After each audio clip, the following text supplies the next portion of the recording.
मनाविरुद्ध घडलेला प्रकार असल्याने मी नाराज असल्याचं भरत गोगावले म्हणाल्यात। रायगडच्या पालकमंत्रीपदी अदिती तटकरेंची वर्णी लागल्यावर भरत गोगावले नाराज झाले आहेत। एकनाथ शिंदेंना भेटल्यानंतर पुढील भूमिका ठरवणार असल्याचं गोगावलेंनी म्हटलंय। तर महायुतीच्या सहकार्यांनी नाराज होण्याचं कारण नाही, महायुतीच्या तिन्ही नेत्यांनी मला जबाबदारी दिली आहे असं अदिती तटकरे म्हणाले।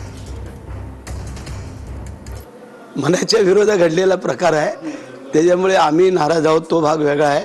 परंतु आज जे कार्यकर्ते पदाधिकारी हे लोकांना खात्री आहे ना। आता तुम्ही पाहिलं की घरामध्ये चुलीपर्यंत कार्यकर्त्यांना सामोरं जाणारा मी एकमेव आमदार आहे आणि त्याच्यामुळे त्यांना जी आपुलकी भावना आहे ती त्यांनी व्यक्त केलेली आहे। एकनाथ शिंदे साहेब यांचं सल्ला आहे की पुढं उद्रेक होईल असं काही करायचं नाही। या संदर्भात तुम्ही एकनाथ शिंदे यांची भेट घेणार आहात का? हो, घेणार आहे। महायुतीच्या कुठल्याच कार्यकर्त्यांनी आमच्या कुठल्याच सहकारी नाराज होण्याचं कारण नाही।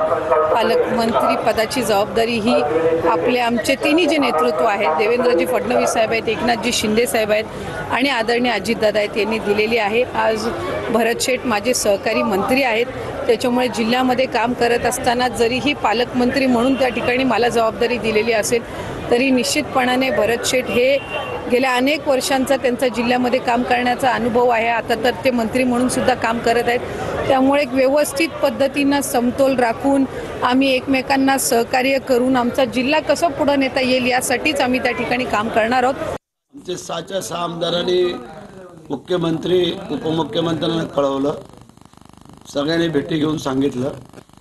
त्यानंतर जिल्ह्यामध्ये संपूर्ण वातावरण झालेलं होतं की पालकमंत्री भरत शेठ व्हावं म्हणून, आणि आत्ता जो निकाल आला तो अनपेक्षित आहे, तो मनाला पटणारा नाही आहे। परंतु ठीक आहे, आता जे काय आमचे नेते एकनाथ शिंदे साहेब जो निर्णय घेतील, जो असेल तो आम्हाला मान्य करावा लागेल।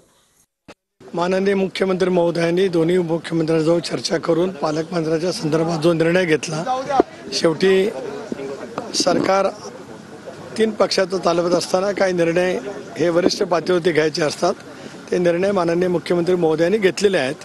त्याचा आदर ठेवून सर्वच पालकमंत्री आपापल्या जिल्ह्यामध्ये निश्चितपणाने आता कामाला सुरुवात